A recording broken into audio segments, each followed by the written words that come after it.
When you look at Ohio State, what jumps out at you the most? Well, they are, as we've told these guys, they're as physically tough defensively as any team we will have faced to this point, and especially at home. They're a spurt team.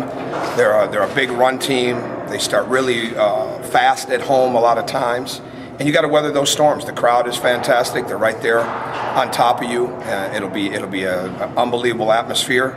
And we've just got to stay truly committed to what's important. You can't get caught up in the surroundings as much as you stay true to the game plan inside of it. And so they're excellent on the defensive end. They can score a lot of different ways. And probably if I had to pin one thing, it's how well they rebound, especially offensively, outside of just their overall team on the defensive end. With Thomas, I mean, just what makes it so hard to stop him? Well, he's a scorer. He's got a scorer's mentality. He's big. He gets it off extremely quick.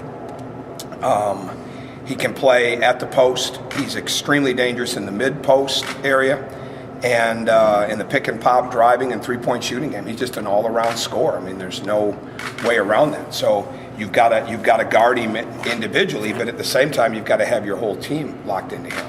And this is not a game.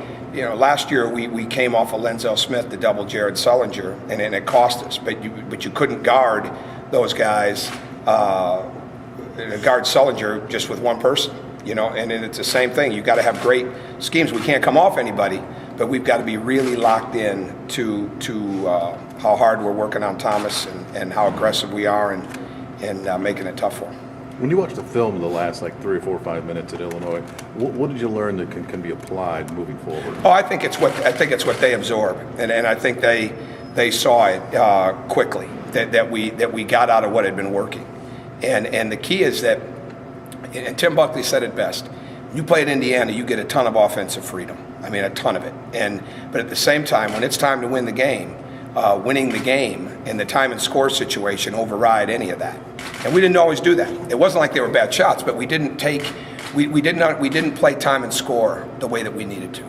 And my first reaction was, as much time as we spend on that, there's no excuse for it. But then you realize, you get back home and you realize, you know what, that's where we're at. We've got to fix it. And it's so much of what the games are about. And so we went through it on film. We've reiterated it numerous times through some of our work, and it's just getting these guys to be more and more comfortable in those situations. And you've got to be able to change speeds with the ball. Okay, that's part of being a good ball handler. You've got to be able to change speeds in the game. Well, you got to be able to change speeds mentality-wise. And sometimes when you're going really fast and you want to play fast, you've got to really understand the time and score element of it. And we didn't do a great job of that.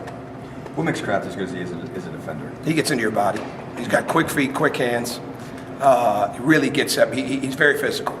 He's extremely physical on the ball. And he gets up into you. He uses his hands very well. He's got the respect of the officials. I think that's certain. But his athleticism is really unique, you know, with his foot speed and his hand speed. With the close loss like that, how important is it just to get back on the court and you have a relatively quick turnaround? Well, we went a little longer yesterday, or a little more physical than we usually do a day after a game in a 2-day situation like this, and it was good that we did that. You know, but again, we had a good long meeting, and it was from a spirit of let's get better, not. You know, like I tell them, if we're going to be good, it's not about bouncing back. It's about making sure that you're getting better. Because if you spend a lot of time bouncing back and worrying about your mentality, well, then all of a sudden that cuts into your preparation. That cuts into what you need to do to win the game. So we've been really good with that. You know, they were really down the other night, and we knew that we had some squandered opportunities. And we also said that, you know, there's a lot of different things you can look at. You can look at calls. You can look at non-calls. There's so many different things, and you can't. Nobody cares. You know, we don't get to take our excuse book with us. And we had, you know, we had other things behind the scenes that we had to deal with this week. It's just part of it. You know, it's part of, you know, being with young, I mean, they're young men. I mean, some of these guys are younger than others, obviously, in their experience of the league, but they're all 18 to 22-year-olds, and things go on. And so you have to be able to deal with that accordingly when you get into the game. Nobody cares.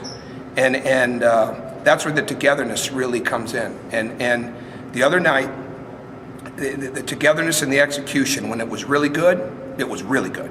okay? And we did some really good things.